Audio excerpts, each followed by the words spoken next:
കൊട്ടിയൂർ ക്ഷേത്ര സന്നിധിയിലെത്തി അപ്പോൾ ഇവിടെ ഒരു മരത്തിൻ്റെ ചുറ്റും കുറേ കല്ലിൽ ഇങ്ങനെ അട്ടി വെച്ചിട്ടുണ്ട്. എന്നാ സംഭവം എന്ന് ചോദിച്ചാൽ ആരെങ്കിലും ചെയ്തതായിരിക്കും.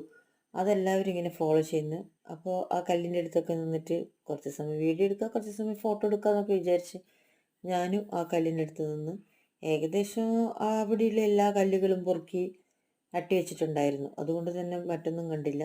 ഇത് വാവലിപ്പുഴ. പുഴ കഴിഞ്ഞിട്ട് പിന്നെ കല്ല് ഇതിൻ്റെ അകത്തുനിന്ന് കുറേ ആൾക്കാർ കല്ലൊക്കെ പൊറുക്കുന്നുണ്ട്. ഇതാ ഇനിയിപ്പോൾ മറ്റൊരു അതിന് പാലം കഴിഞ്ഞപ്പാടെ നമ്മളെ ഇടതുവശത്ത് കണ്ട ഒരു കിണറാണിത്. ഈ കിണറിൻ്റെ അടുത്തും ഇതേപോലെ തന്നെ കഴിഞ്ഞ വർഷം വരുമ്പോൾ ഇങ്ങനെ അട്ടി വെച്ച് കണ്ടിട്ടില്ല. ഇപ്പോൾ ഉണ്ട് എല്ലാവരും അട്ടി വെക്കുന്നു. പിന്നെ പുഴയിൽ നിന്നൊക്കെ പിന്നെ കുറേ കല്ലൊക്കെ പൊറുക്കി കൊണ്ടുവന്നിട്ട് ഇതേപോലെ തന്നെ ഇങ്ങനെ അട്ടി ഇങ്ങനെ വെക്കുന്നുണ്ടായിരുന്നു. അട്ടി വെച്ച സ്റ്റൈലെല്ലാം നല്ല ഭംഗിയുണ്ടായിരുന്നു. നല്ല അട്ടിയൊക്കെ വെച്ചിട്ട് കാണാൻ. ഈ പുഴയിൽ നിന്ന് കുറേ കല്ലെല്ലാം പൊറുക്കുന്നുണ്ടോ. കല്ല് പൊറുക്കി ബാഗിലിട്ട് അവർ കൊണ്ടുപോയി കുറേ ആൾക്കാർ.